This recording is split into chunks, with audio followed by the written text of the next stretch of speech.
Oh yeah, yes, you told me that. اچھا میں کہوں گا اماں وہ گھر خراب کریں گے, کمرہ ہی بند کر دیا, کمرہ دے دیا.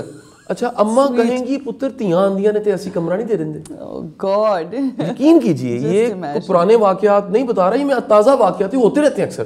صحیح. کہ بلی کو پتہ نہیں پتا, محلے کی بلیوں کو پتا ہے کہ اگر ہم نے وہ چھلا نہ آنا ہے, ہم نے رہنا ہے آ کے, تو اس گھر میں محلے میں ایک ایسا گھر ہے جہاں پر اگر ہم بچے دے دیں گے تو وہ کمرہ ہم سے چھینا نہیں جائے گا تب تک کہ جب تک ہم خود جانا نہ چاہیں. تو تب تک وہ جیسے سیوا کی جاتی ہے, پنجیریاں کھلائی جاتی ہیں, دودھ پلایا جاتا ہے, اللہ جانتا ہے کہ وہ کمرہ مختص کر دیا جاتا ہے. اس میں یقیناً ایک اینیمل رہ رہا ہے, کیٹ رہ رہی ہے, اس کی اسمیل ہوگی, وہ بالکل ایسی صاف ستھرا کریں گی جیسے اپنے نواسے کے اپنے پوتے کے پیمپر صحیح کیے جاتے ہیں. یہ کہیں نہ کہیں میں نے دیکھا کہ بزرگوں کا کوئی نیک عمل ہوتا ہے جو دعا بن جاتا ہے. بالکل صحیح. اور یہ جو پرانے بابے کہتے تھے نا کہ بندہ دعا نہیں کرتا, بھوکے کو کھانا کھلاؤ, بھوکا دعا نہیں کرتا, اس کی انتڑیاں دعا کرتی ہیں, اندر سے دعا نکلتی ہے. آپ کسی کے لیے کچھ اچھا کیجئے, اس کے اندر سے دعا نکلے گی. آپ کسی کو عزت دے کے دیکھیے, یقین کیجئے یہ جو پورا کا پورا ایکو سسٹم ہے نا کائنات کا, اس ایکو سسٹم میں دعا خود بخود نکل جاتی ہے. اور اس ایکو سسٹم میں جیسے وہ دعا جاتی ہے تو پھر پتہ نہیں کہاں کہاں سے خیر ملتی ہے. آپ حیران ہوتے ہیں, آپ مٹی کو ہاتھ ڈالتے ہیں سونا ہو جاتی ہے. یہ جو آربٹ ہے خیر کا آربٹ, یہ جو فضل کا, رحمت کا, کرم کا آربٹ ہے, اس پہ جانے کے لیے فقط آپ کو ہاتھ کھلا کرنا پڑتا ہے, آپ کو دل بڑا کرنا پڑتا ہے. اچھا اب ایک بات کی یہاں پر میں تھوڑی سی ایڈیشن کر کے پھر آپ کے کویشچن کی طرف چلا جاؤں گا. میں نے جتنے ناکام لوگ دیکھے ان میں احساس ذمہ داری کوئی نہیں ہوتا. اچھا. جتنے نکھٹو خامن ہیں, جتنے نکھٹو بھرا ہیں, جتنے نکھٹو دوست ہیں, جتنے وہ لوگ ہیں جو کہہ رہے ہیں جی یہ دیکھو ایدا قصور ہے, اے حالات خراب نے, اے جی مارکیٹ ہی مندی ہے, اے ملک ہی ٹھیک نہیں ہے, ہر وقت کمپلین, ہر وقت وہ جو الزام دے رہے ہیں دوسروں کو, مرد الزام ٹھہرا رہے ہیں اور ہر وقت گلہ کر رہے ہیں, اور وہ کہہ رہے ہیں جی میری ساری ناکامیوں کا قصور زمانے کا. اچھا جب آپ اس حدیث کو سنتے ہیں کہ زمانے کو برا نہ کہو, بالکل, اچھا غور کیجئے گا کیوں برا نہ کہو. جیسے آپ زمانے کو برا کہتے ہیں تو دراصل آپ احساس ذمہ داری سے خارج اپنے آپ کو کر لیتے ہیں نا. ہاں بالکل ٹھیک. آپ احساس ذمہ داری سے خارج ہوئے, آپ نے زندگی جیسی نعمت کو قبول نہ کیا. بالکل.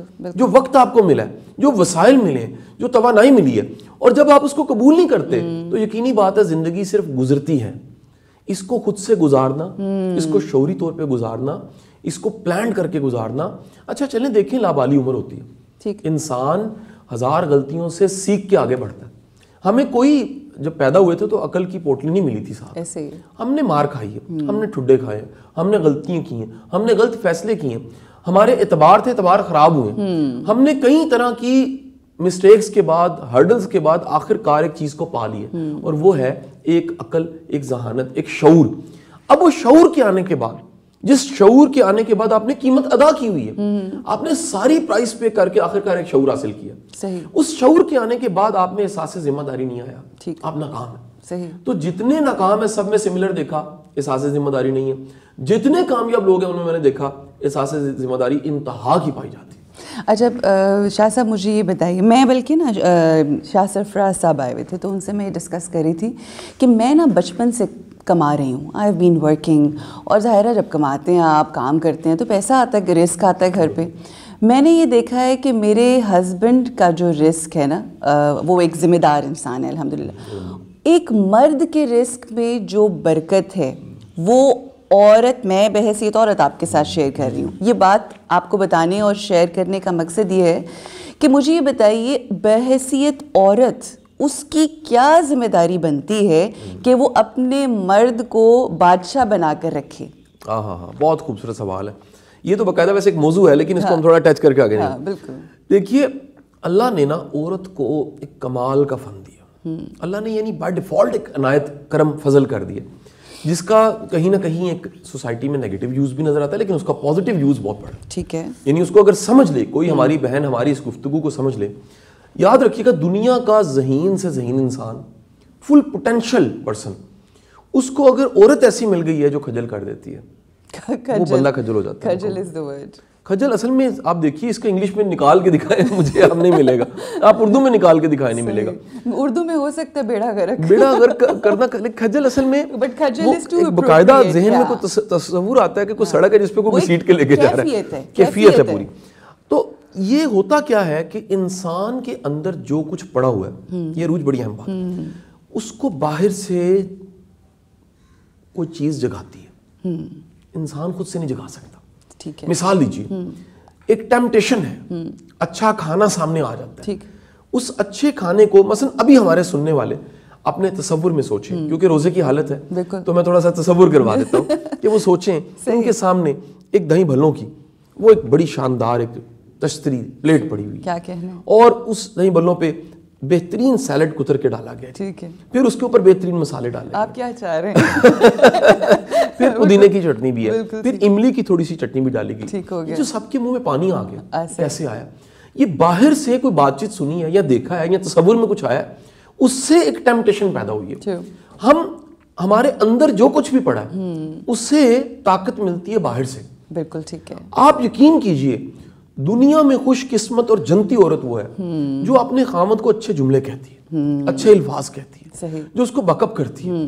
دیکھیے کائنات کی سب سے بہترین خاتون، امت کی ماں، سرکار دو عالم صلی اللہ علیہ وسلم کی سب سے بہترین شریک حیات، ساری بہترین ہے، موازنہ نہیں کرنا چاہیے، لیکن اس وقت میں ساتھی جب ہزار طرح کے چیلنج تھے، ہماری امت کی ماں حضرت خدیجہ رضی اللہ تعالیٰ عنہ، آپ کے وہ جملے جو نبوت ملنے کے بعد آپ نے فرمائے، کیا کہنے، میں کہتا ہوں وہ جملے ہر عورت کو رٹ لینے، بالکل بالکل، کرائسس میں مشکل وقت میں ساتھ کھڑے ہونا اور اس اپنے خاوند کی اسٹرینتھ گنوانا، اسے بتانا کہ تم کتنے زبردست انسان ہو، تم نے یہ کیا، تم نے یہ کیا، تم میں یہ خوبی ہے، تم میں یہ اسٹرینتھ ہے. اگر یہ سب کچھ سے تم گزر سکتے ہو، اللہ تمہارا برا کیسے کر سکتے؟ بالکل. اب دیکھیے یہ ایک جو بڑی اسٹرینتھ ہے راغب کرنے کی، ترغیب دینے کی، ایک ٹیمپٹیشن کی، یہ اللہ نے عورت کو دی. اچھا اب اگر وہ نیگیٹو جملے بولتی ہے جو کہ ہمارے معاشرے میں بڑا کامن ہے، لان تان بڑی کامن ہے، الزام بڑا کامن ہے، منفی بولنا بڑا کامن ہے، ایک بڑی تعداد یا ان کے ماں باپ میں کہتا ہوں ڈائریکٹ اس کو ٹارگٹ کر کے. بالکل بالکل. اچھا یعنی کہ کئی ایسی ہماری بہنیں ہیں 5 بچے پیدا ہو چکے ہوتے ہیں اور 5 بچوں کے بعد بھی وہ کہہ رہی ہوتی من تیرے نہ پیار کوئی نہیں تو، اور یہ بھی کہہ رہی ہوتی تو میرے واسطے کیتا کی ہے، تو کیتا کی، اچھا میرا تے تیر تو چنگی تھاں تے رشتہ ہو رہے صحیح. اچھا یعنی وہ جو یعنی سارے کا سارا کہہ لیجیے بتایا جا رہا ہوتا ہے کہ جی یہ رشتہ ہو رہا تھا. یہ مجھے کبھی کبھی بڑی حیرت ہوتی ہے کہ ہم اپنی زندگی کو قبول نہیں کر رہے. صحیح. مطلب اگر ہم یہ کہیں احساس ذمہ داری کی طرف اگر آئیں تو ہم یہ کہیں they are always asking for more and more but they don't realize کہ ہمارے اندر جو ذمہ داری ہے یا میری جو ذمہ داری ہے اس کا احساس اس کے اندر نہیں پایا جاتا، جس کی وجہ سے انتشار ہے رشتوں. اچھا ایک بہت بڑا مت جس پہ ہمیشہ مجھے بھی کرٹیسزم ملتا ہے لیکن میں اسے دہرا دیتا ہوں. دیکھیں عورت کے پاس، فیمیل کے پاس پروفیشنل ہو، کام کرے، سب کچھ ہے، لیکن اس کی ٹاپ ریسپانسبلٹی گھر ہے. ایبسلیوٹلی. وہ ملکہ ہے بیسیکلی. بالکل. اگر وہ ملکہ ہے تو کوئی اس کا بادشاہ ہے. اگر وہ ملکہ نہیں ہے، مثال لیجیے وہ کہتی نہیں یہ تو غلام ہے. واصف علی واصف صاحب کا بڑا اچھا جملہ ہے، وہ فرماتے ہیں کہ خاوند کو غلام بنانے والی بیوی غلام کی بیوی کہلاتی ہے اور خاوند کو دیوتا بنانے والی دیوی کہلاتی ہے. یعنی دیوی بننے کے لیے شرط ہے کہ کوئی دیوتا ہو آپ کا. بے شک. اگر دیوتا ہی نہیں ہے، اگر بادشاہ نہیں ہے تو کوئین کیسی ہیں پھر آپ؟ اس لیے ہوتا یہ ہے کہ جب بھی کسی گھر کے نظام کو آپ دیکھتے ہیں تو گھر کے نظام اور اس ماحول کو انشور کرنے والا جو ذات ہے وہ فیمیل ہے، گھر کی جو آپ کہیں کہ بالکل وہ جو اسٹرینتھ ہے جو لے کر چل رہی ہے. اب مرد کا تو کمانا کام ہے بنیادی طور پہ، کوئی شک نہیں، بچوں کو ٹائم دینا، تربیت، رول ماڈل بننا بڑے کام ہے، لیکن بنیادی طور پہ گھر کا کلچر، گھر کا نظام اور گھر کی خوبصورتی وہ عورت کے پاس ہے.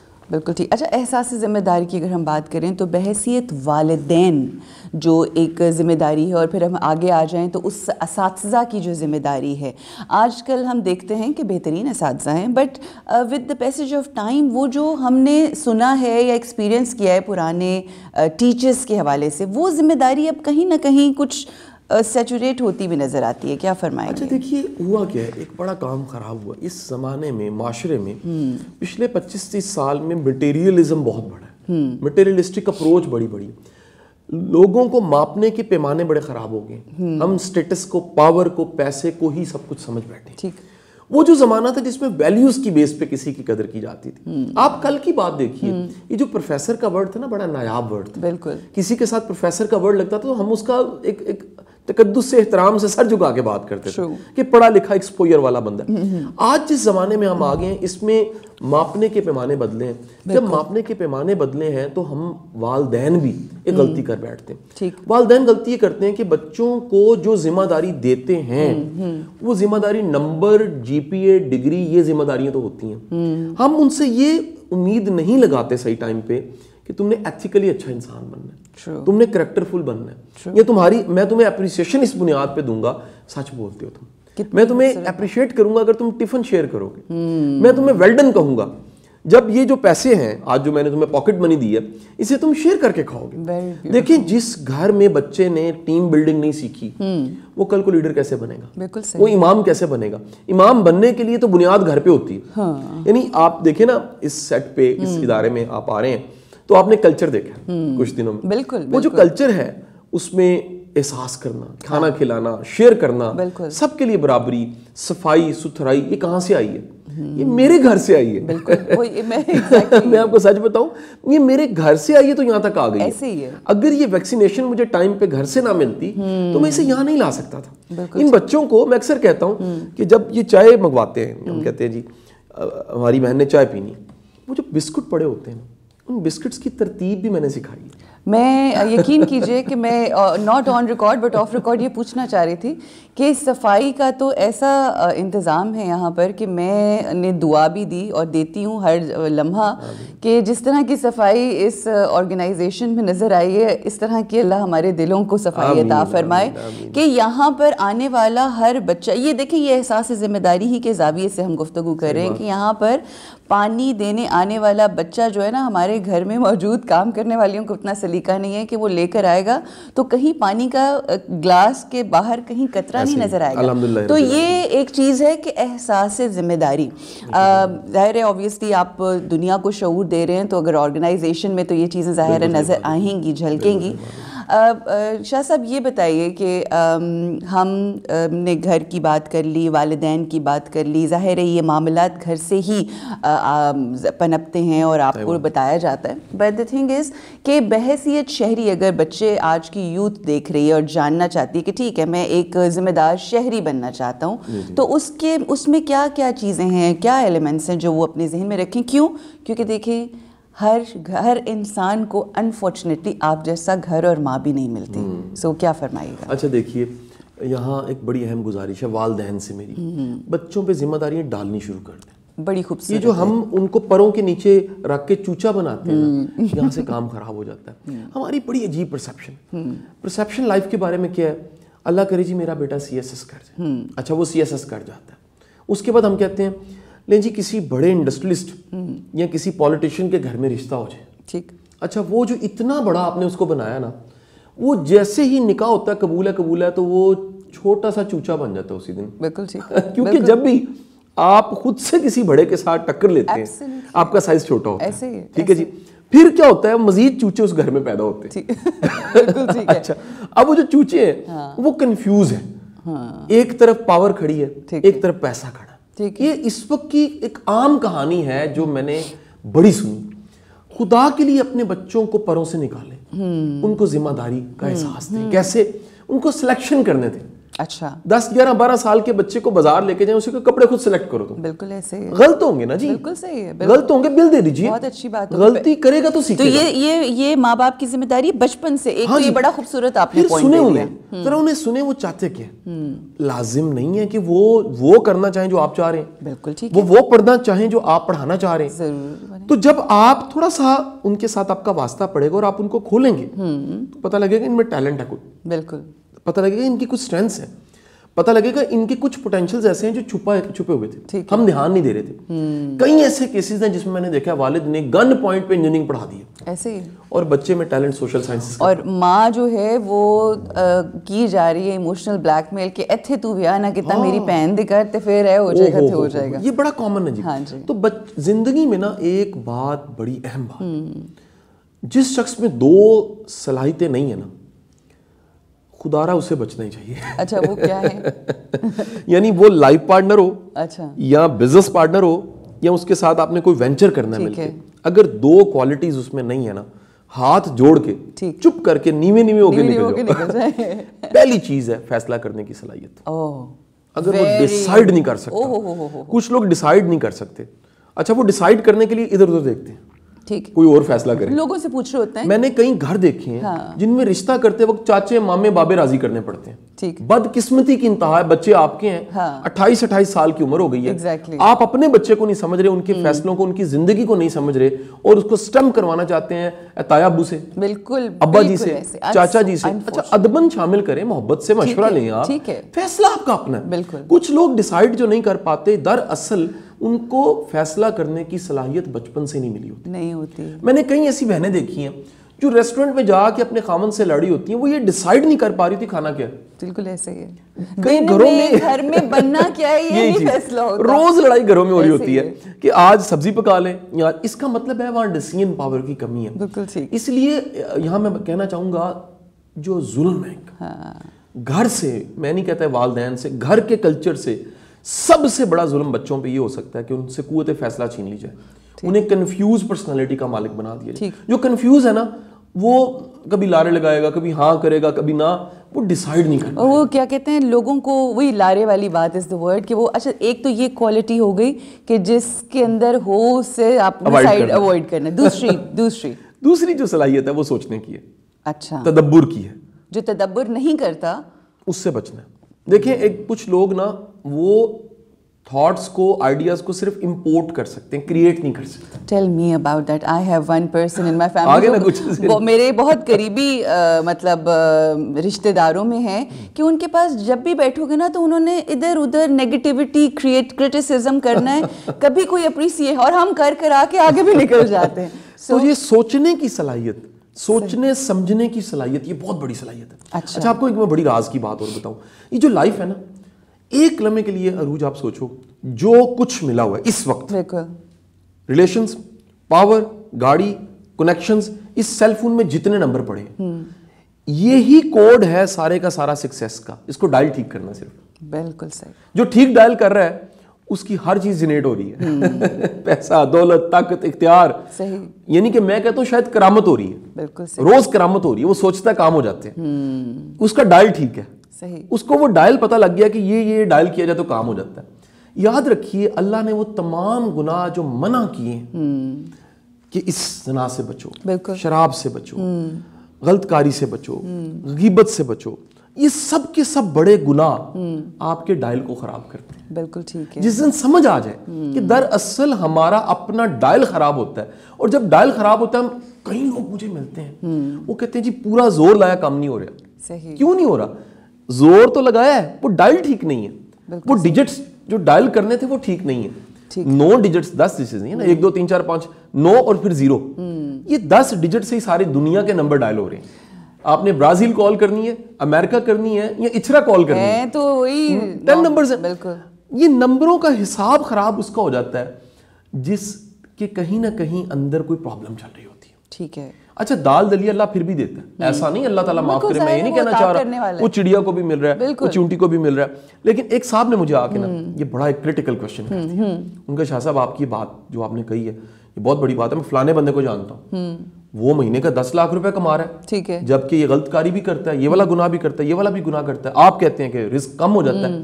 میں نے کہا میرے بھائی اس کا پوٹینشیل 1 کروڑ روپیہ تھا, اس نے اس کام کی وجہ سے اس کو 10 لاکھ کیا. Just imagine. اینڈ آلسو آپ چاہے کروڑوں بھی کما لیں مگر ایک تو بے برکتی ہوتی ہے, آپ کو لگتا ہے پتہ نہیں کہاں گیا, اور یا پھر کچھ ایسی جگہوں پہ نکل جاتا ہے, کسی بیماری میں لگ جاتا ہے, کوئی ایسی معاملہ ہو جاتا ہے. اچھا آپ دیکھیں نا, کوئی کما کے وہ اس کے مال چیزیں اس کے کام ہی نہ آ سکے, اس سے بڑی بدقسمتی کیا ہو سکتی؟ بالکل بالکل. یار آپ گھر بنائے اس میں رہ ہی نہ سکے, بالکل, آپ پیسہ آئے اور پتہ ہی نہیں لگے کہاں چلا گیا. صحیح. اور اچھا تھوڑا ہو لیکن آپ کے میرے پاس ابنڈنس ہے, کتنا زیادہ ہے, ختم ہی نہیں ہو رہا, کتنا بڑا احساس. یہ شکر گزاری. ٹورڈز دی اینڈ وقت بالکل ہمارے پاس محدود ہے. شاہ صاحب میں بس یہی پوچھنا چاہوں گی آخر میں, آپ بحیثیت ذمہ دار انسان اپنی زندگی گزار رہے ہیں, آپ نے جو یہ سفر کیا ہے اس کے جو ثمرات آج آپ محسوس کرتے ہیں وہ ذرا ہمارے ساتھ شیئر کریں. وائی؟ بیکاز آج کا دیکھنے والا جوان، بچے، بوڑھے جو بھی ہیں، وہ آپ کی زندگی میں نظر تو آتا ہے مگر آپ کی زبانی سن کے اپنی زندگی کو بہتر اور ذمہ داری سے گزار سکیں. اچھا دیکھیے، یہ زندگی جس کو ہم آج دیکھ رہے ہیں، اس کے پیچھے کتنے ڈاٹس تھے، ڈاٹس جڑے ہیں، یہاں تک پہنچی ہے. اس کا ایک پورا ماضی ہے. ٹھیک ہے. ایک وہ بڑا خوبصورت جملہ ہے، بابا جو تھے نا جی اپنا نور والے، جو اشفاق احمد صاحب کے پیر تھے. بالکل بالکل. جملہ اوپر نیچے ہو جاتا، مجھے معافی دیجیے، ان کے چاہنے والے بعض اوقات پھر مائنڈ کر جاتے ہیں کہ شاید جملہ نہیں. وہ جملہ یہ تھا کہ جس حال کا ماضی شاہد نہیں ہے، ٹھیک ہے، جس حال کا ماضی شاہد نہیں ہے وہ حال کاذب ہے. مسافر کے چہرے کی گرد بتاتی ہے یہ سفر کر کے آیا. واہ واہ واہ واہ. بندے کی چہرے کی تھکاوٹ بتاتی ہے یہ تھکا ہوا کام کر کے آیا. بہت جگراتے بتاتے ہیں آنکھوں کی سوجن سے کہ یہ تہجد پڑھتا ہے. بالکل. یہ ہو نہیں سکتا کہ ماضی آپ پہ نقش نہ چھوڑے. وہ جو ماضی ہے وہ آج کے حال میں اگر نقش نہیں چھوڑا تو حال جھوٹا ہے. کاذب کا مطلب ہے جھوٹا ہے. ایک بندہ دعوے دار ہو کہ جی میں بڑی دور سے آیا ہوں اور فریش ہے، جھوٹ ہو سکتا ہے. بالکل صحیح. کیونکہ دور سے آنے والے تھکے ہوتے ہیں. بالکل صحیح. جنہوں نے دور جانا ہوتا ہے یہ بھی یاد رکھیے گا، ان کے انداز بھی اور ہوتے ہیں. ان کے لیے معاف کرنا، ان کے لیے درگزر کرنا، ان کے لیے لیٹ کو کرنا، وہ حساب کتاب سے تھوڑا سا اوپر نکل جاتے ہیں. تو اللہ کی سب سے بڑی عنایت، میں کہتا ہوں اللہ ہمیشہ اس کو قائم رکھے، ہمارے سننے والوں کی زندگیوں میں قائم رکھے، آپ کی زندگی میں قائم رکھے، میری زندگی میں قائم رکھے. وہ یہ ہے اللہ آپ کو زیادہ حساب کتاب میں نہ ڈالے، آپ کو حساب کتاب سے نکالے. آپ کو اگر یقین کیجئے اپنے بینک کے پیسے یاد ہیں، آپ کی جیب میں کتنے پیسے ہیں یاد ہیں، آپ کو اپنے لاکر کے پیسے یاد ہیں، آپ کو کس سے کیا لینا یاد ہے، کس سے کیا دینا یاد ہے، آپ بڑی مشکل میں ہیں. آپ خوش قسمت ہیں، آپ کو یاد ہی کچھ نہیں ہے، آپ موجے مارے ہیں. آپ کو اچانک پتہ لگتا ہے یار اچھا پیسے اور رکھ لینے چاہیے، کہیں سے آ ہی جاتے ہیں، کم ہو گئے ہیں اور آ جاتے ہیں. یہ جو ہر وقت گن رہا ہے نا وہ ارب پتی بھی ہے، بڑا غریب ہے. کیونکہ احساس غربت دنیا کا سب سے خطرناک احساس ہے. بڑے بڑے امیر لوگوں کے پاس احساس غربت ہوتا ہے، اور اگر آپ کے پاس فراوانی کا احساس ہے اور پلے ککھ بھی نہیں ہے، کتنا بڑا بھرم ہے. پھر اللہ اس بھرم کو ہمیشہ قائم رکھے. الہی آمین. جزاک اللہ شاہ صاحب. خوبصورت گفتگو، ہمیشہ کی طرح کچھ نہ کچھ موتی ہم اپنی زندگی میں لے کر جاتے ہیں، مگر فائدہ تب ہوتا ہے ان موتیوں کو اکٹھا کرنے کا جب ہم اس کو اپنے کسی انگوٹھی کے اندر جڑوا لیں، یعنی یہ باتیں جو ہیں ہم اپنی زندگی میں شامل کر لیں. امام علی ابن ابی طالب علیہ السلام ارشاد فرماتے ہیں کہ اگر آپ نے کسی بندے کی قدر و قیمت کا اندازہ لگانا ہے تو یہ دیکھ لیجئے کہ وہ کتنا ذمہ دار ہے اور اس کے اندر احساس ذمہ داری کتنا ہے. تو آئیے اپنا حساب لگاتے ہیں، اور اگر نہیں ہے تو اپنی قدر و قیمت کو بڑھانے کی کوشش کرتے ہیں. السلام علیکم ورحمۃ اللہ. رمضان علم ہے، رمضان علم ہے. بسم اللہ الرحمن الرحیم. Welcome back. ایک بار پھر آپ سب لوگوں کو خوش آمدید کہتے ہیں. ہمارا سیگمنٹ جس میں ملاقات ہوتی ہے ریلیجس اسکالر سے اور ایک ٹاپک کے حوالے سے گفتگو ہوتی ہے، اور اس گفتگو کا مقصد یہی ہے کہ ہم علم حاصل کرتے ہوئے زندگی کو تبدیل کرنے کی کوشش کے عمل میں جاری و ساری رہیں. آج جن سے میں آپ کی ملاقات کروانے جا رہی ہوں ان کا تعارف کروانا چاہوں گی. وہ جی ماسٹرز ان اسلامک اسٹڈیز انہوں نے پنجاب یونیورسٹی سے کیا. اس کے بعد تعلیم حاصل کرنے کے لیے مختلف ممالک میں گئیں. ایجپٹ بھی جانا ہوا، وہاں سے علم حاصل کیا. پھر اس کے بعد فاؤنڈر ہیں نور القرآن انٹرنیشنل انسٹیٹیوٹ کی. بہت ساری بچیوں کو گائیڈنس دی ہے، تعلیم دی ہے علم کے حوالے سے، یعنی قرآن کے علم کے حوالے سے تفسیر بیان فرماتی ہیں اور بہت ساری بچیوں کی رہنمائی کر رہی ہیں. ہمارے ساتھ ہیں اساتذہ عفت مقبول صاحبہ. السلام علیکم. وعلیکم السلام. کیسی ہیں آپ؟ ٹھیک ٹھاک ہیں؟ عفت صاحبہ پہلے تو بہت بہت شکریہ آپ کے آنے کا. آپ نے ہمیں عزت بخشی اپنے پریزنس سے، اور بہت اہم ٹاپک جس کے حوالے سے ہم بات کرنے جا رہے ہیں. میں ایک قرآن کی آیت ہے اس کا ترجمہ آپ کے سامنے ایکسپلین کروں گی، تو آپ کو ہمارے آج کے ٹاپک کا اندازہ ہو جائے گا کہ وہ کیا ہے. ترجمہ ہے، اللہ سبحانہ و تعالیٰ ارشاد فرماتے ہیں، پڑھو اپنے اس رب کے نام کے ساتھ جس نے پیدا فرمایا ہے اس ساری مخلوق کو اور انسان کو خون کے لوتھڑے سے بنایا. پڑھو اور تمہارا رب بڑا کریم ہے جس نے قلم کے ذریعے سے علم سکھایا، انسان کو وہ علم دیا جسے وہ نہ جانتا تھا مگر انسان سرکش ہو جاتا ہے۔ خواتین و حضرات، قرآن کی یہ وہ پہلی آیت جو وحی جو آقائے دو جہان محمد مصطفیٰ صلی اللہ علیہ وآلہ وسلم پر جس کا نزول ہوا، اور پھر یہ پڑھائی کا، یہ علم کا سلسلہ جو ہے وہ جاری ہوا اور آج تک یہ چل رہا ہے۔ اور ہم قرآن کے حوالے سے کہتے ہیں کہ یہ ایسا معجزہ ہے آقا کا، اللہ سبحانہ و تعالیٰ کا کلام، کہ جو لوگوں کی زندگیوں کو بدل دیتا ہے۔ ہمارے ساتھ جو ہماری مہمان ہیں ان سے ہم گزارش کریں گے کہ یہ جو پہلی وحی میں علم کا تذکرہ ہوا، پڑھنے کا تذکرہ ہوا، اس کی کیا فضیلت اور کیا اہمیت ہے، کیا فرمائیے گا؟ جی جزاک اللہ خیر۔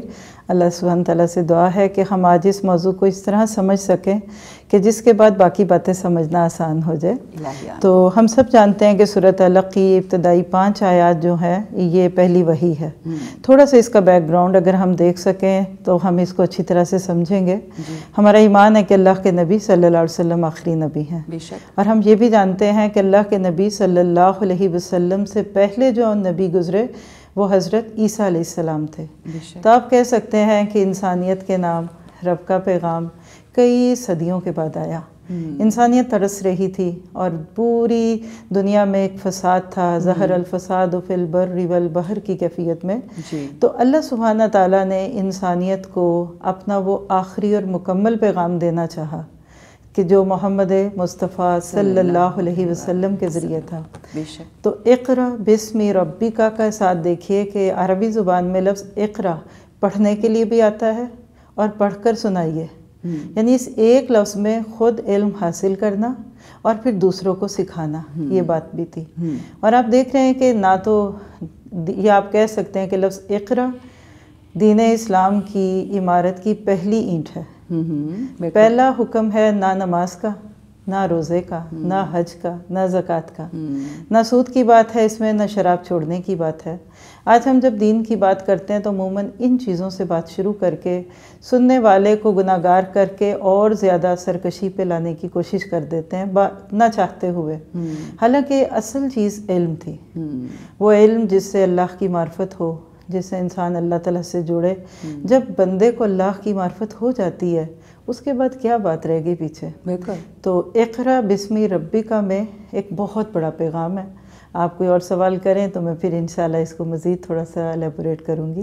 دیکھیے، جو مسلمان ہیں، جو ہم اللہ سبحانہ و تعالیٰ کا کلمہ پڑھتے ہیں، رسول اللہ کی رسالت کی گواہی دیتے ہیں، ان تمام لوگوں کے اوپر واجب ہے کہ ہم نہ صرف اس کا علم حاصل کریں بلکہ عملی شکل کے اندر جو ہے اس کو دنیا کے سامنے پیش کیا جائے، اور دنیا دکھاوے کے لیے نہیں بلکہ وہ عمل جو خالصتاً رب تعالیٰ کی ذات کے لیے کیا جاتا ہے وہ عمل کر کے دکھایا جائے۔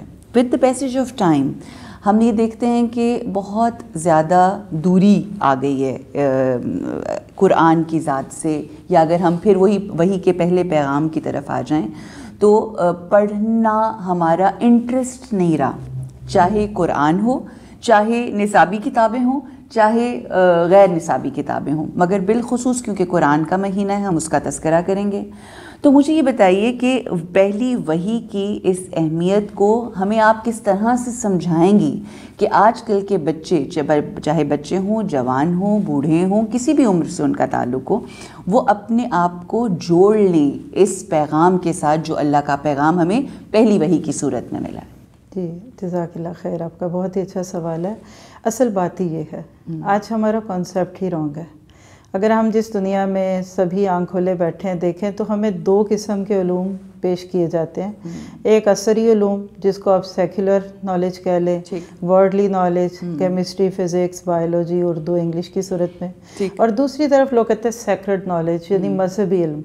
آج ہمارا ایک بہت بڑا مسئلہ یہ ہے کہ آج کی سوسائٹی میں پیدا ہونے والا ایک بچہ جب ہی آنکھ کھولتا ہے تو اپنے سامنے 2 چوائسز دیکھتا ہے، یعنی آج لوگوں نے دنیا کے علم کو بالکل الگ کر دیا اور ریلیجس یا دینی علم کو الگ کر دیا۔ نقصان کیا ہوا کہ دونوں کی آپس میں چپکلش ہے۔ آج ہم اس آیت کی روشنی میں دیکھیں گے کہ اقرا بسم ربک، صرف اتنا رک جائے اگر تو اقرا ہے پڑھو، بسمی ساتھ ربی کا اپنے رب کے. آپ دیکھیں اللہ تعالیٰ نے یہ بھی نہیں کہا کہ اقرا بسم اللہ الرحمن الرحیم کہ اللہ کے نام کے ساتھ. لفظ اللہ نہیں بولا, اقرا بسم ربی کا. اللہ سبحانہ تعالیٰ کے بہت پیارے نام ہیں. ہم نے ابھی ریسنٹلی امیز بائے الاسماء الحسنہ میں ایک ایک نام کو بہت ڈیٹیل سے دیکھا ہے. تو جنہوں نے اگر وہ سنا ہو تو وہ جانتے ہیں کہ لفظ رب کے اندر 6 چیزیں ہوتی ہیں. اور اگر یہاں اس ٹیکسٹ میں دیکھیں تو ایک بچہ دنیا میں آتے ہی وہ یہ بھی نہیں جانتا کہ اس کو کس نے پیدا کیا, کون ہے. اس کے اندر اللہ نے ایک وحی کا یعنی ایک اس کے اندر الہام رکھا ہے. وہ انشاءاللہ ہم اپنے سیکنڈ سیشن میں بات کریں گے. لیکن یہاں بات کروں گی کہ وہ پیدا ہوتے ہی رب کو دیکھتا ہے, ذرے کو کمال تک پہنچانے والا, رب یربی تربیہ. اور وہ دنیا میں آتے ہی غیر مخصوص طریقے سے یہ دیکھتا ہے کہ میں روتا ہوں تو مجھے دودھ مل جاتا ہے. صحیح. مجھے کون ہے جو دودھ پلاتا ہے؟ اور سامنے دیکھا جائے تو ماں باپ. یعنی بچہ دنیا میں آتے ہی 2 طرح کی ربوبیت کو دیکھتا ہے. ہر چیخ پہ, ہر پکار پہ ایک عورت آتی ہے اور اس کو سینے سے لگاتی ہے, اور دوسری طرف اللہ تعالیٰ ہے. پہلی وحی کا پیغام یہ تھا, تم سائنس پڑھو, تم کیمسٹری پڑھو, تم میتھ پڑھو, ہر چیز تمہیں اللہ سے جوڑے. آج کا ایک بہت بڑا مسئلہ یہ ہے کہ لوگ کیا سوچتے ہیں, یا ہم مذہبی تعلیم حاصل کریں, کسی مدرسے میں جائیں گے, عالمہ کا کورس, اسی طرح فاضلات کے کورس ہیں, 6 سال 8 سال لگاتے ہیں بچوں, لیکن ان کا انگلش سے, دنیا کی انوینشن سے, ترقی سے کوئی تعلق نہیں. اور میں بہت ہی معذرت سے اپنے ساتھ, کیونکہ میں بھی اس وقت ایک مذہب کی ریپریزنٹیٹیو ہوں, لوگوں کو ہم ایک گلٹ دے کے آتے ہیں کہ سائنس پڑھنے والے اور میتھ کرنے والے, انگلش پڑھنے والے تو وقت ضائع کر رہے ہیں. رائٹ. اور یہ تو بس ٹائم ویسٹر ہے, آپ اتنے مہنگے اسکولوں میں بچوں کو بھیجیں اور آپ جا کے بچوں کو مدرسے میں ڈالیں. بالکل صحیح. اب ایک بچے کے ماں باپ جو واقعی یہ سوچتے ہیں کہ مجھے اپنے بچے کو ایک اچھا انسان بنانا ہے, تو وہ کسی بھی مدرسے کا رخ کرتے ہیں. صحیح. اور عام طور پہ دیکھا جا رہا ہے کہ مدرسوں میں ایک ایسا خاص ماحول ہوتا ہے کہ ماشاءاللہ بچوں کو بہت اچھا ریز کیا جاتا ہے, تو ان کی تجوید اچھی ہوتی ہے, گرامر اچھی, اور بعد میں فقہی الجھنوں میں بھی ڈال دیا جاتا ہے. لیکن جب وہ بچہ باہر آتا ہے تو وہ کسی انگلش بولنے والے سے بات بھی نہیں کر سکتا. بالکل صحیح. وہ ایسے کسی ماحول میں چلا جائے جہاں لوگ دنیا کے نشے میں, اس میں کانفیڈنس نہیں آتا. بالکل. تو ہوا کیا, یعنی آج کا سارا جو ہم اینڈ پہ پہنچیں گے کہ ہمارے ہاں 2 سٹریمز چل رہی ہیں, ایک مسٹر پیدا ہو رہا ہے اور ایک ملاس. وہ مسٹرز ملاس کو برا بھلا کہتے ہیں, آپ ملاس کی صورت میں دیکھتے ہیں, اور دوسری طرف دیکھا جائے تو دیندار دنیا داروں کو کافی ایسی چیزوں سے لاتے ہیں. آپ کی قطع کلامی معاف, مگر آپ یہ دیکھیے کہ دونوں طرف ہی ایکسٹریمز ہیں. نہ مسٹرز ملاز کو ایکسیپٹ کرتے ہیں, نہ ملاز مسٹرز کو ایکسیپٹ کرتے ہیں, تو اٹس اے جنگ. اور معذرت کے ساتھ دونوں کا ایک دوسرے کے اوپر گزارا بھی نہیں. جب ہم نے کوئی دین کی چیز بنانی کرنی ہے تو ہمیں ریسورسز چاہیے, اس کے لیے ہر چیز چاہیے ہوگی. اگر آپ کا یہ پروگرام آج ہم ایک ریلیجس پروگرام کہیں, تو اگر ہمارے یہ بردرز یہ ٹیکنالوجی استعمال نہ کریں تو یہ کیسے آن ایئر جائے گا؟ نہیں جائے گا. That is the problem. اور ملا سے بھی ہماری یہ ضرورت ہے, نکاح ہم نہیں اپنا پڑھا سکتے, جنازہ نہیں پڑھا سکتے, یہ چیز ہے. بڑی خوبصورت. اچھا, ایک چیز جو مجھے آپ کی سمجھ آئی, اور آپ کی گفتگو سے, بلکہ میں کہوں کہ میں نے جو اخذ کی, میں اگر غلط ہوں تو مجھے صحیح کیجیے گا, اور پھر جو آپ گفتگو کر رہی ہیں اس کو آگے ہم کنٹینیو اسی طرح سے کریں گے, کہ جس طرح سے ایک بچہ اس دنیا میں آتا ہے, تو اس دنیا میں آنے والے بچے کے لیے 2 رب اگر ہم کہیں, ایک پالنے والی ماں ہے جو اس کی وہ کر رہی ہے, پرورش کر رہی ہے, اور ایک رب ذوالجلال ہے جو اس کی پرورش کرتا ہے دراصل. تو جس طرح سے ایک بچہ محتاج ہے ان 2, ایک رب کی ہستی کا اور ایک اپنی ماں کا, اسی طرح سے اپنے ہر معاملے میں اگر ہم دونوں چیزوں کو اگر ہم ماں کو چھوڑ کے صرف رب کے اوپر نہیں ایک چھوٹا بچہ ہو سکتا, اسی طرح سے رب کو چھوڑ کے صرف اگر ماں پرورش کر رہی ہے تو ہم اس طرح سے بھی نہیں چل سکتے. یہ دونوں کا شعور ہونا بہت لازم و ملزوم ہے. جی, میں اگر آپ اس کو تھوڑی اجازت دیں تو تھوڑا سا اور الیبوریٹ کروں. آپ دیکھیے کہ اسلام کیا کہتا ہے آپ کو, کہ بچے کو پیدا ہوتے ہی, براٹ اپ ہوتے ہی, جب آپ اس کو دنیا کے کسی سیٹ اپ میں ڈالیں تو آئیڈیل سچویشن کیا ہے کہ وہ ایک ہی جگہ پہ جائے, وہاں سے اگر اس کے سبجیکٹس میں دنیاوی علوم جس کو آپ کہتے ہیں, حساب کتاب ہے, اردو ہے, معاشرتی علوم ہے, وہ سکھائیں. ہر علم کی حد آگے یہ ہو بسمی ربی کا, یعنی اگر آپ کا استاد رب سے جڑا ہوگا نا، اگر اس کو معرفت ہوگی اور وہ اللہ تعالیٰ کی ذات کو جانتا ہے، تو میں کہہ سکتی ہوں کہ سائنس پڑھانے والا استاد بھی آپ کے بچے میں اللہ کی محبت ڈال کے آئے گا۔ بالکل دیکھیے نا کہ پہلی وحی ہے اور ایمبریولوجی پڑھائی جا رہی ہے، اقرا بسم ربک الذی خلق خلق الانسان من علق اقرا وربک الاکرم۔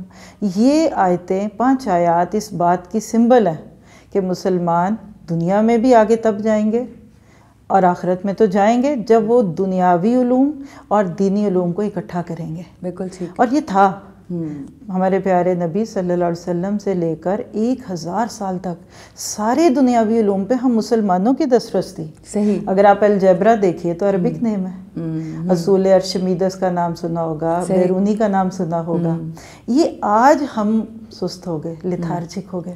کیا ریزنز ہوئے؟ ریزن یہ کہ ہم دنیا کا بھی علم صحیح نہیں لے رہے۔ ہمارے ہاں جوتے اچھے بنتے، برس اچھے بنتے، کپڑے اچھے بنتے، آئی فون ہم نے کیوں نہیں بنایا؟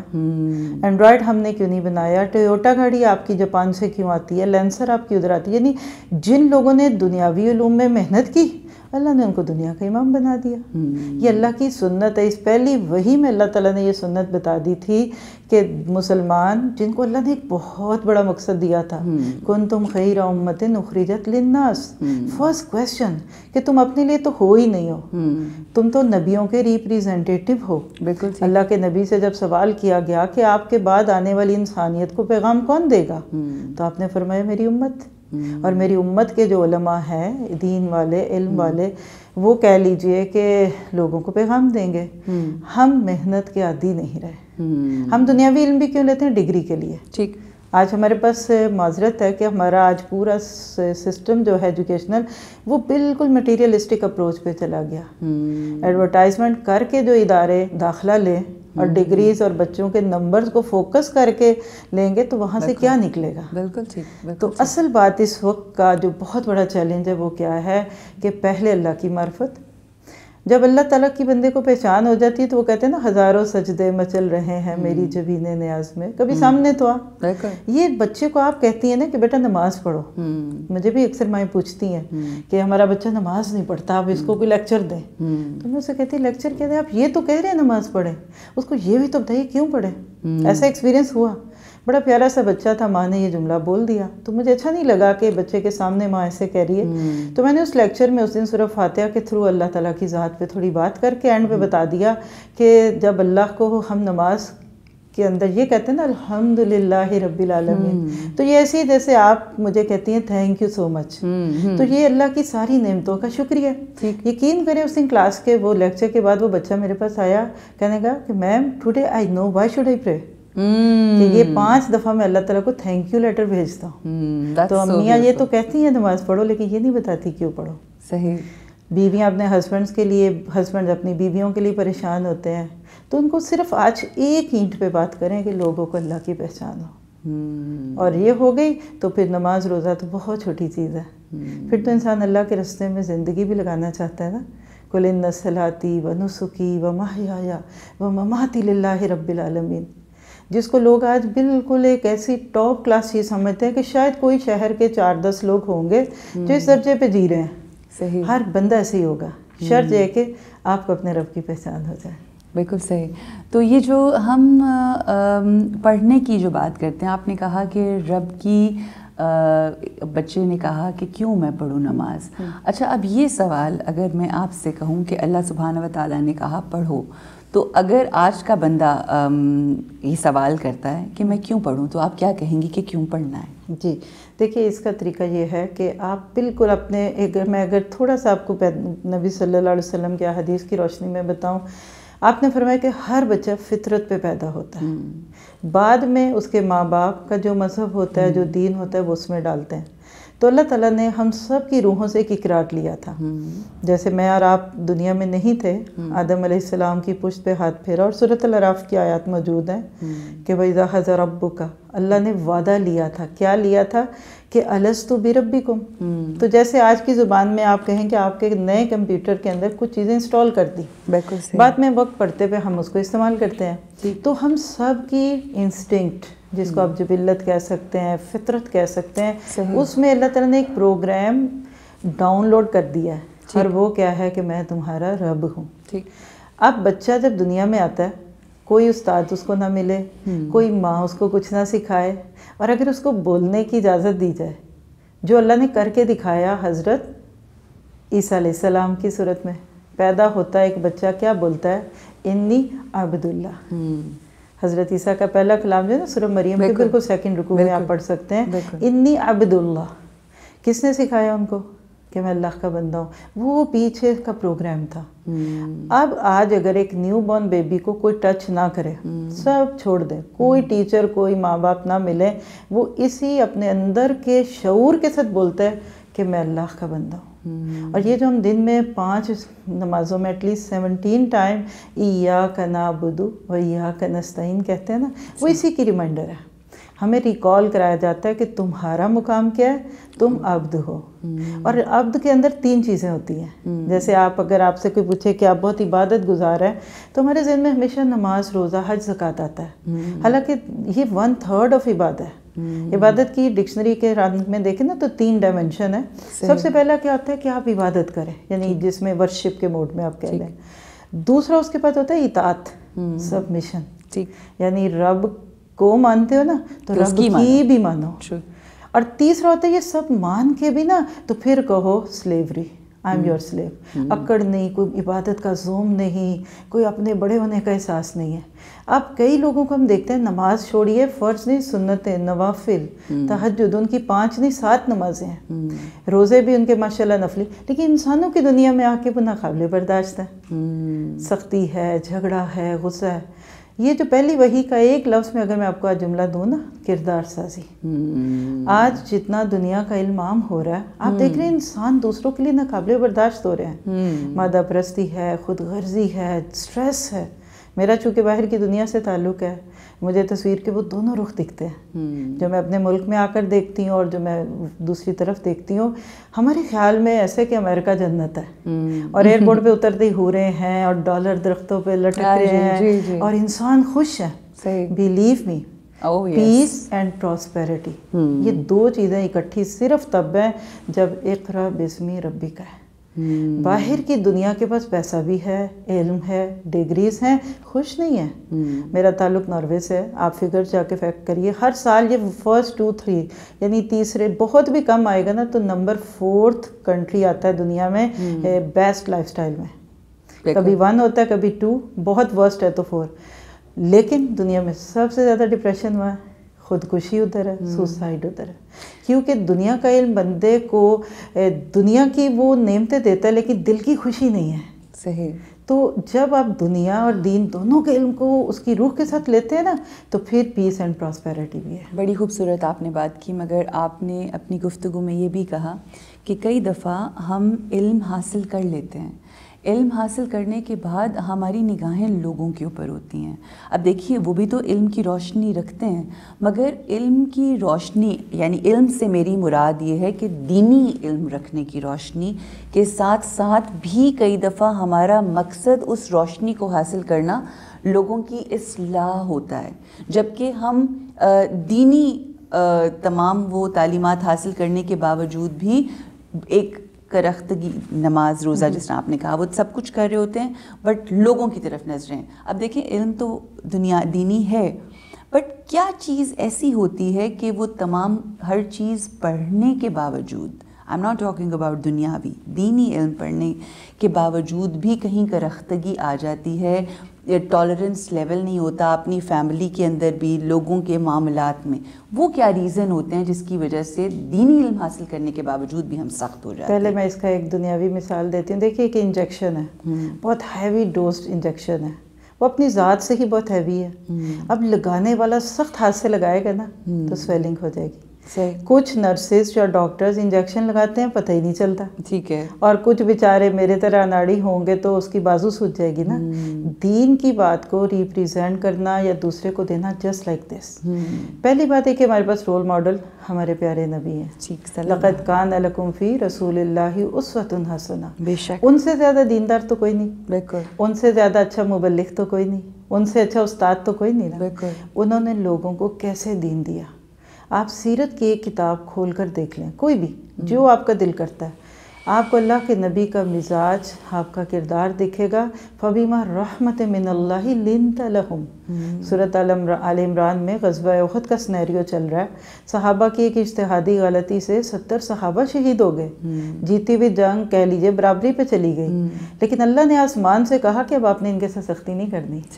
وَشَاوِرْهُمْ فِي الْأَمْرِ، ان سے آئندہ مشورے بھی کیجئے. اور اگر آپ ان سے سخت زبان یا سخت دل ہوتے لَنْفَضُّوا مِنْ حَوْلِكَ، یہ تو آپ کے ارد گرد سے تتر بتر ہو جاتے ہیں. تو یہ میرا گمان یہ ہے کہ یہ بالکل مسکنسیپشن ہے جہاں سے وہ دین لیتے ہیں. بس آپ دیکھیں ہمارے ہاں ایک مشہور جملہ جی، ڈنڈے کے بغیر حفظ نہیں ہوتا. صحیح. اور میں نے حفظ تو نہیں کیا، مگر میں نے جب مجھے یاد ہے میں نے اپنے بچپن میں جن قاری صاحب سے پڑھا تو وہ سیٹرڈے کو یا اس زمانے میں تھرسڈے کو چھٹی سے ایک دن پہلے ہمارا وہ ریویژن ہوتی تھی، اور اگر نہیں کچھ یاد ہوتا تھا تو میں نے ڈنڈے بھی کھائے ہیں اپنے ہاتھوں کے اوپر. ایسے ہی، حالانکہ یہ بہت مسکنسیپشن ہے. اب دیکھیے ایک چھوٹا سا ذہن ہے، اس کا سائنس ٹیچر آئے تو اس کو گو بوائے گڈ بوائے پیار سے بات کرے، اور ایک استاد آئے تو وہ اسے سختی سے بات کرے. آپ خود سوچیں نا، یہ ایک بہت بٹر ٹروتھ ہے. لیکن آپ کے گھر کا ڈور بیل ہو اور آپ دیکھتے ہیں کہ بڑا سوٹڈ بوٹڈ ایک اچھا پرسن ہے، کہتا ہے I am your kids tutor ہوں. اب آپ اس کو کہاں بٹھاتے ہیں؟ ڈرائنگ روم کھلے گا، ہیو یور پلیز چائے پانی، پھر بچہ پڑھے گا، اور پھر شاید اس کو کتنی 20 30 40 ہزار روپے بھی ملے گی.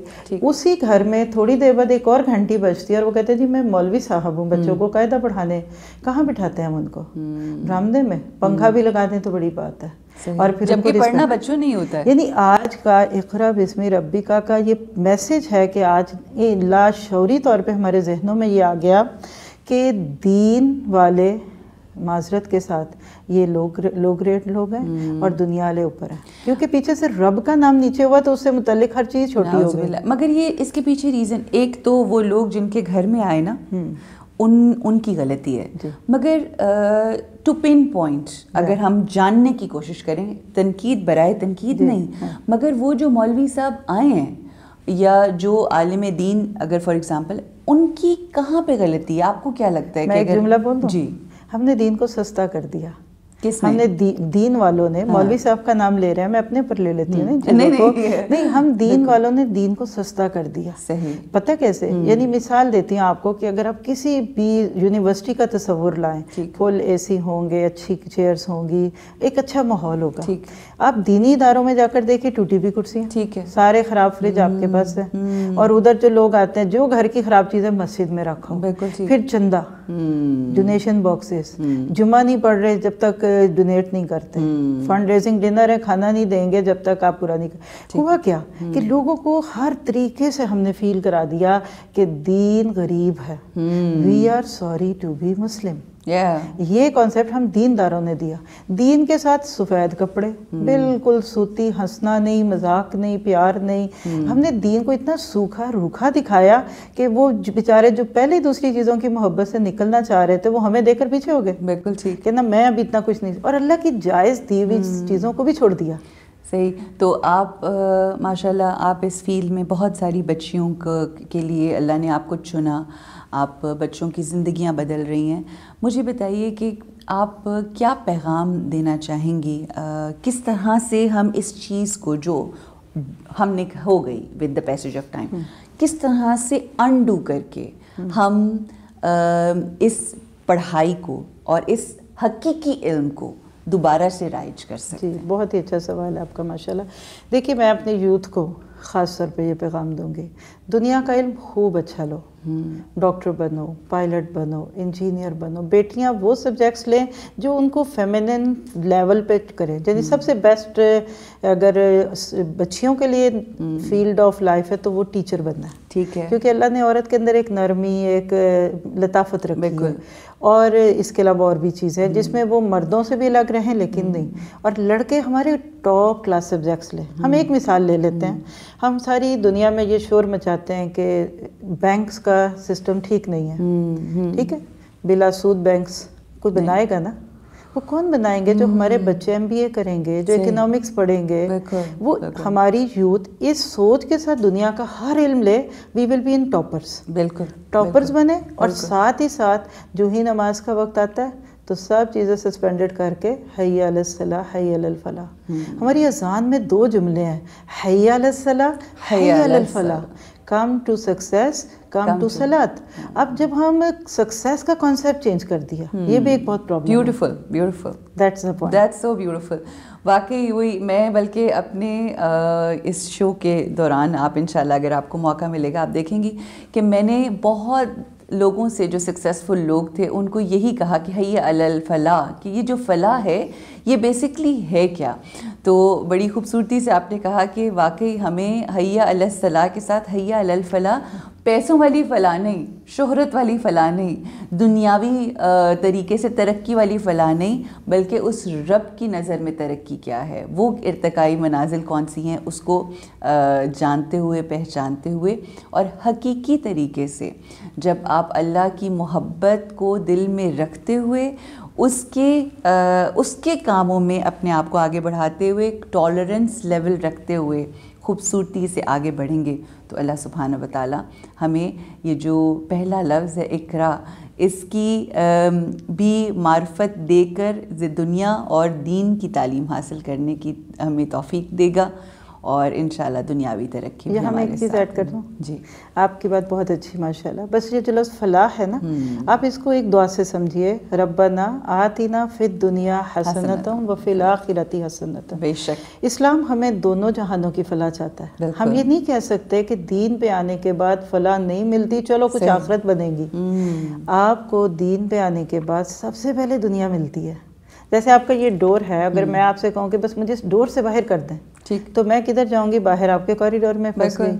لیکن میں آپ کو کہتی ہوں پلیز مجھے مین ڈور پہ چھوڑ دیں, ٹھیک, تو یہ ڈور تو بیچ میں خود ہی آئے گا نا. بالکل صحیح, یہ کوریڈور بھی آئے گا. بالکل تو بالکل, دنیا کوریڈور ہے, چھوٹا سا ہے. ایسے ہی ہمیں آخرت کو لینا ہی ایسے کہ دنیا مسلمانوں کے قدموں میں آ جاتی ہے. بالکل بیوٹیفل بیوٹیفل. بہت شکریہ آپ کا, بے انتہا مہربانی. انشاءاللہ آپ کے علم سے مزید مستفید ہم ہوں گے. اللہ ہماری زندگیوں کو جو پیغام آپ نے دیا ہے اس کے اوپر چلنے کی توفیق عطا فرمائے. بہت ہی خوبصورت ہماری ڈسکشن رہی اقرا کے حوالے سے, اور پھر اس میں بہت سارے معاملات, بہت ساری چیزیں ہم نے سیکھیں اسی ایک لفظ کے اوپر. آقا دو جہان محمد مصطفیٰ صلی اللہ علیہ وآلہ وسلم نے ایک حدیث میں ارشاد فرمایا, اس کا مفہوم کچھ اس طرح سے ہے کہ یہ دنیا کی زندگی بالکل اس طرح سے ہے کہ جس طرح سے ہم کچھ دیر کے لیے ایک سایہ دار درخت کے نیچے بیٹھ جاتے ہیں, اور پھر ہم نے اپنی منزل کی طرف گامزن ہونا ہے, آگے بڑھنا ہے. تو بڑی خوبصورتی سے ہماری اساتذہ نے بھی بڑی خوبصورتی سے ایکسپلین کیا کہ آپ نے یہ نہیں کہنا کہ مجھے یہاں سے باہر اس دروازے سے باہر جانا ہے, بلکہ کوشش یہ کریں کہ ہمیں وہ جو ہماری منزل ہے, جو جس جنت میں ہم نے جانا ہے, اللہ کی قربت کو جنت کہتے ہیں, جس میں جانا ہے وہاں پر جانے کا ارادہ کریں. 2 بینک اکاؤنٹس ہوتے ہیں اس دنیا میں, ایک ہمارا دنیا کا بینک اکاؤنٹ, ایک ہمارا ہیونلی ڈیوائن بینک اکاؤنٹ ہوتا ہے. جب وہاں پر دینا شروع کریں گے تو یہاں کا اکاؤنٹ انشاءاللہ ویسے ہی بڑھ جائے گا. اللہ ہمیں توفیق عطا فرمائے کہ ہم بہترین زندگی اللہ کو راضی کر کے, اس کی قربت حاصل کر کے اپنی زندگی گزار سکیں. آمین یا رب العالمین. السلام علیکم ورحمۃ اللہ. رمضان علم ہے, رمضان علم ہے. ویلکم بیک جی, خوش آمدید کہتے ہیں تمام ویورز کو. آپ دیکھ رہے ہیں رمضان علم ہے, ہماری خصوصی ٹرانسمیشن جس میں علم کی روشنی لے کر ہم روزانہ حاضر ہوتے ہیں. خود بھی سیکھ رہے ہیں, کوشش کر رہے ہیں آپ کو بھی وہ روشنی جو ہے وہ منتقل کر سکیں. خواتین و حضرات, اس پلیٹ فارم پہ علم کی روشنی کے ساتھ ساتھ وہ روشنی جو مختلف لوگ اپنے اپنے اداروں میں پھیلا رہے ہیں خوبصورت کام کر کے, ان سے بھی آپ کی ملاقات کرواتے ہیں تاکہ آپ کو اس بات کا یقین ہو کہ اس ملک پاکستان میں ہمارے مختلف اداروں میں بہترین کام ہو رہا ہے, بہت سی چینجز آ رہی ہیں. اور ہر وقت جو لوگ مایوسی کی باتیں کرتے رہتے ہیں, اس مایوسی کو دور کر کے ہم چاہتے ہیں کہ اپنے ویورز کو یہ امید دلائیں اور یہ بتائیں کہ انشاءاللہ آنے والا مستقبل جو ہے وہ بہترین ہے, خوبصورت ہے. آج کے جو ہمارے گیسٹ جن سے آپ کی ملاقات ہوگی وہ ہیں G M operations tourism development corporation Punjab, جس کو ہم جانتے ہیں بہت آسانی سے TDCP کے ہر جگہ آپ کو بورڈز لگے ہوئے نظر آتے ہیں. یہ وہ ادارہ ہے جو ٹورزم کے حوالے سے بہت کوششیں کر رہا ہے، بالخصوص پنجاب میں. ہمارے پاس آج اس کے GM صاحب موجود ہیں، عاصم رضا صاحب. بہت بہت شکریہ عاصم، آپ نے ماشاءاللہ ڈائریکٹر اینٹی کرپشن بھی رہے ہیں، اور پھر EDO finance and planning Sheikhupura میں بھی آپ رہے، اور بہت ساری جگہوں پہ آپ کی پوسٹنگ ہوئی. کیسے ہیں آپ؟ سب سے پہلے السلام علیکم. جی میں بالکل ٹھیک ہوں. آپ کو رمضان بہت مبارک ہو. کیسا گزر رہا ہے رمضان آپ کا؟ رمضان کے مہینے میں ٹورزم کا کیا حالات ہوتے ہیں؟ دیکھیے یہ ایک اچھی چیز یہ ہے کہ ہمارے ہاں جو ہماری قوم ہے وہ ہر حال میں اپنے آپ کو ایڈجسٹ کر لیتی ہے. اچھا. اور ٹورزم چل رہا ہے، شروع میں ابھی بھی چل رہا ہے الحمدللہ رمضان کے. اچھا میں نے ابھی ریسنٹلی ایک چیز پڑھی، ویسے تو ہم بیسک گفتگو بھی شروع کر سکتے ہیں، but something when I was getting to know you and your work that you have done، اس میں مجھے ایک چیز بڑی انٹرسٹنگ لگی، پنجاب ٹورزم ایپ. یہ ایک بڑا ڈفرینٹ سا آئیڈیا تھا. تو یہ کیا آپ کا آئیڈیا تھا، آپ لے کر آئے، یا اس کے اوپر آپ نے ورکنگ کی؟ تھوڑا اس ایپ کے حوالے سے بتائیے. دیکھیے ورکنگ جتنی بھی ہے یہ حکومت کرتی ہے اور حکومت کے ادارے کرتے ہیں. اب ہم لوگ اس کے ظاہر ہے اس کا ایک حصہ بن جاتے ہیں. ہماری خوش قسمتی ہوتی ہے دراصل یہ ایپ ہے کیا کہنے کو ایپ ہے، لیکن یہ اوور آل ایک اپروچ ہے. اچھا. ایک نئی. اچھا. سیاحت کے پنجاب میں پیچھے رہ جانے کی بہت بڑی وجہ ایک یہ تھی کہ جو ٹورزم ڈپارٹمنٹ ہے وہ اپنے آپ کو وقت کے ساتھ ہم آہنگ نہیں کر سکا تھا. صحیح. جتنی تیزی سے پاکستان میں اور پوری دنیا میں ٹیکنالوجی نے گرو کیا ہے، جو ادارے اپنے ساتھ اس ٹیکنالوجی کو ایڈجسٹ نہیں کر سکے، اڈیپٹ نہیں کر سکے، وہ پیچھے رہ گئے. بالکل. اب اس ایپ کے ذریعے پنجاب کی ساری سیاحت آپ کی ہتھیلی پر آ جاتی ہے. That's so beautiful. یہ بیسیکلی جب آپ اس کو پلے اسٹور پہ جا کے اس کو آپ ڈاؤن لوڈ کر لیتے ہیں تو آپ کو یہ آپشن دیتی ہے کہ پنجاب کے جو 36 ضلع ہیں، کسی بھی ضلع کو آپ کلک کرنا چاہیں، آپ اس ضلع کو کلک کرتے ہیں، پھر اس کی تمام جو سائٹس ہیں وہ آپ کے سامنے آ جاتی ہیں، کلچرل، آرکیولوجیکل، اس کی ہیریٹیج سائٹس، نیچر سائٹس. اچھا پھر مزے کی چیز یہ ہے کہ آپ کسی سائٹ کو کلک کریں، اس کی تصویر بھی آتی ہے، اس کے بارے میں ڈسکرپشن جو ہے وہ بھی آتی ہے، پھر اس کی لوکیشن جو ہے وہ بھی آپ کو ایپ جو ہے وہ بتا رہی ہوتی ہے. انٹرسٹنگ. اچھا پھر اس سے بڑھ کے ایک اور چیز ہے، وہ یہ ہے کہ آپ کسی جگہ پہ جاتے ہیں، آپ کے پاس یہ ایپ موجود ہے، تو یہ ایپ آٹومیٹکلی آپ کی پوزیشن کو دیکھ کر آپ کو بتاتی ہے کہ آپ کے 10، 15 اور 20 کلومیٹر کے ریڈیس میں اور کون سی جگہیں ہیں، ٹورسٹ سائٹس ہیں جن پہ آپ جا سکتے ہیں. So interesting. تو مطلب یہ ایز اے ٹور گائیڈ آپ کو خود بخود جو ہے وہ گائیڈ کر رہی ہوتی ہے. اچھا بہترین. اور کیا یہ ایپ جو ہے یہ صرف پنجاب کے 511 مقامات کی ہے یا اور بھی کسی صوبے نے اس کو کیا ہے؟ چونکہ یہ بیسیکلی پنجاب سے ریلیٹڈ ہے، پنجاب ٹورزم کی ہے، تو اس کے بیچ میں جو مقامات ہیں وہ پنجاب کے ہی ہیں. نہیں آئی نو، یہ تو پنجاب سے ریلیٹڈ ہماری ویب سائٹ ہوگی جس کا نام ہے پنجاب ٹورزم ایپ، نام ہی اس کا ہی ہے. مگر اور صوبوں نے بھی اس میں، جتنے بھی صوبے ہیں وہ بھی ایک ایسی ہی ایپ کے اوپر کام بھی کر رہے ہیں، اور ایک وفاقی لیول کے اوپر بھی ایک ایسی ایپ جو ہے وہ بنائی جا رہی ہے. اچھا. ایک ایسی مطلب ویب سائٹ کے تھرو اس کو کوآرڈینیٹ کیا جا رہا ہے چیزوں کو، اور تمام کی تمام چیزیں جو ہیں وہ IT سے لنک ہو جائیں گی. تو مجھے لگتا ہے کہ ہم جیت گئے نا پنجاب. ویسے تو خیر ہمیں کسی قسم کا وہ نہیں رکھنی چاہیے تفریق، بٹ پنجاب نے سب سے پہلے اس ایپ کو جو ہے وہ انٹروڈیوس کروایا ہے. میں اس پہ کمنٹ نہ کروں تو بہتر ہے. اچھا چلے ٹھیک ہو گیا. اینی وے TDCP کا جو رول ہے ٹورزم کو پروموٹ کرنے کے لیے، اویئرنیس لوگوں تک پہنچانے میں، وہ کیا کردار ہے؟